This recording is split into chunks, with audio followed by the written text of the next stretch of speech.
मनुष्य एक सामाजिक प्राणी है जो कि लोगों के समूह के बीच में रहता है। इस समूह में कई तरह के रिश्तों को वो निभाता है। कुछ रिश्ते निस्वार्थ होते हैं, जबकि अधिकतर रिश्तों की नींव स्वार्थ पर टिकी होती है। हम जो प्रोफेशनल रिलेशन बनाते हैं वो अधिकतर आदान प्रदान या यूं कहें एक से दूसरे को और दूसरे से पहले व्यक्ति को फायदे की बुनियाद पर ही टिके होते हैं। मैं यह नहीं कह रहा कि सभी रिश्तों के पीछे स्वार्थ ही होता है, लेकिन हाँ, आज की दुनिया में अधिकतर इंसान अपना फायदा देखकर ही रिलेशन बनाते हैं।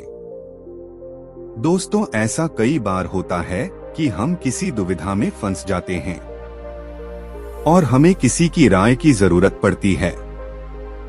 तब हम अपने आसपास के लोगों से उस बारे में सलाह मशवरा करते हैं कि हमें क्या करना चाहिए।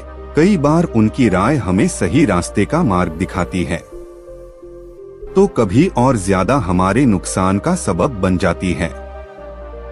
अगर आप माता पिता, भाई बहन, सच्चा दोस्त आदि निस्वार्थ रिश्तों को, जो कि आपको सही राय ही देते हैं, छोड़ दें, तो बाकी अधिकतर समाज के और वर्क प्लेस के लोगों से सलाह लें जरूर, पर अपना विवेक भी बनाए रखें, क्योंकि कई बार ऐसे सलाह देने वालों का स्वार्थ भी उनकी सलाह में छुपा रहता है। इसलिए सुने सबकी पर माने अपने विवेक और अंतरात्मा की।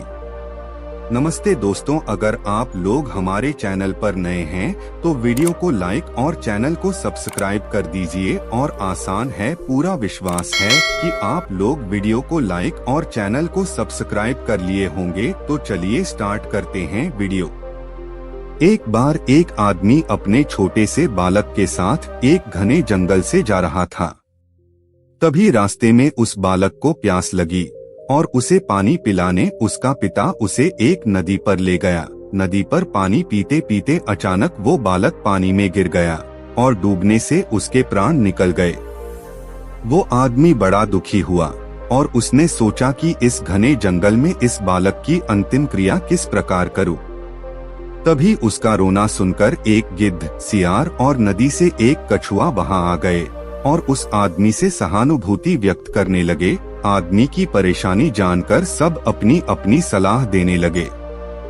सियार ने लार टपकाते हुए कहा, ऐसा करो, इस बालक के शरीर को इस जंगल में ही किसी चट्टान के ऊपर छोड़ जाओ, धरती माता इसका उद्धार कर देगी।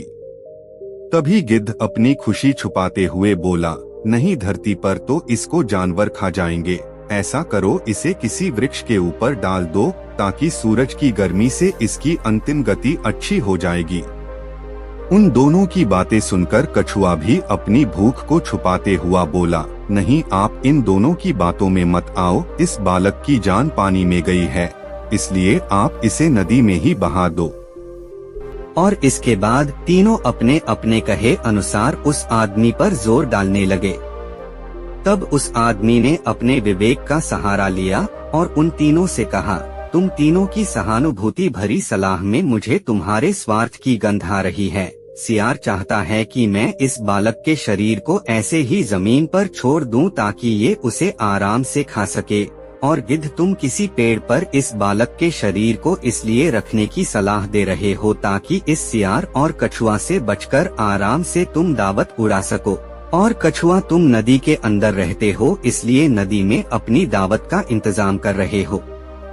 तुम्हें सलाह देने के लिए धन्यवाद, लेकिन मैं इस बालक के शरीर को अग्नि को समर्पित करूंगा, न कि तुम्हारा भोजन बनने दूंगा। यह सुनकर वो तीनों अपना सा मुंह लेकर वहां से चले गए।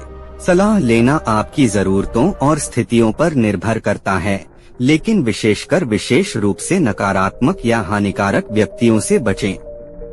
आपके लिए सकारात्मक समर्थन प्रदान करने वाले विशेषज्ञों से सलाह लेना महत्वपूर्ण हो सकता है। दोस्तों, मैं यह नहीं कह रहा हूँ कि हर व्यक्ति आपको स्वार्थ भरी सलाह ही देगा, लेकिन आज के इस कॉम्पिटिटिव युग में हम अगर अपने विवेक की छलनी से किसी सलाह को छान ले तो शायद ज्यादा सही रहेगा।